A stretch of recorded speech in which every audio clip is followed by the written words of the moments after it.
Alhamdulillahi Rabbil Alameen, as-salatu was-salamu ala khatimin nabiyyin wa ala alihi wa sahbihi ajma'in, amma ba'd.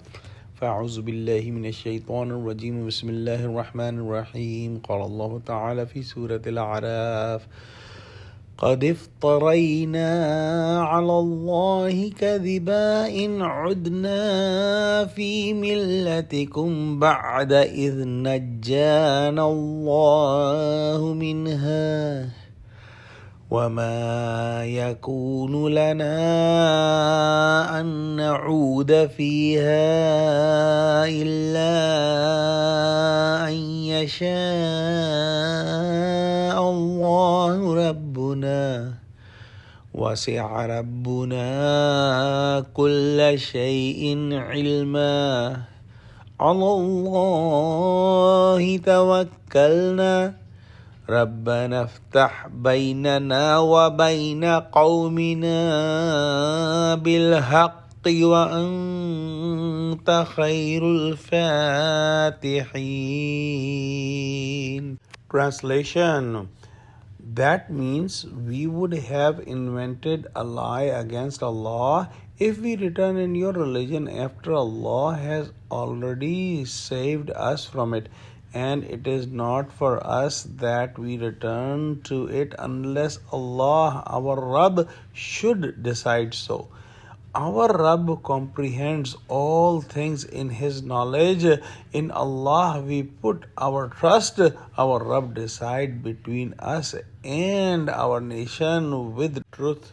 And you are the best of those who make judgment and decisions. In the previous ayahs, we studied about Shoaib alayhi salam, that when he invited his nation towards the Tawheed and against the social diseases like not measuring accurately and like looting the people who are on the path, who are traveling and getting the people away from the straight path, the leaders of the nation of Shoaib alayhi salam said that we should get you and those who believe on you out of our city, or you come back in our deen.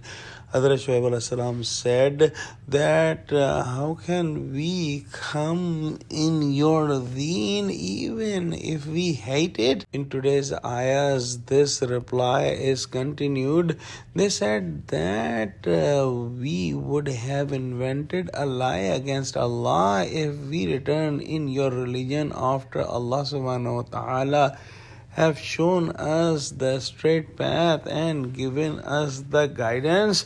So anyone who is accepting the false religion is actually inventing lie against Allah subhanahu wa ta'ala. So a prophet and his followers cannot do that. However, Allah's knowledge is absolute and He knows if somebody is going to go back in the false religion after accepting Islam. But Allah subhanahu wa ta'ala does not force anyone to become Muslim, and He does not force anyone to become kafir. People make their own decisions, and Allah subhanahu wa ta'ala has given them that chance that they make their own decisions to accept the truth or to accept the falsehood. The believers have put their trust in Allah subhanahu wa ta'ala, and Allah subhanahu wa ta'ala guides the believers. Allah subhanahu wa ta'ala is the best of those who make decisions and judgment, and the believers pray to Allah subhanahu wa ta'ala to make a decision with the justice, because they know that they are on the right path, so they are not afraid of the truth, and they are asking the decision of Allah, which will always be truthful decision. Let's pray that Allah subhanahu wa ta'ala give us true understanding of Quran. Oh Allah, connect us to the truthful people and save us from all kind of falsehoods. Ameen. Wa akhiru da'wana alhamdulillahi rabbil alameen. Wassalamu alaikum wa rahmatullahi wa barakatuhu.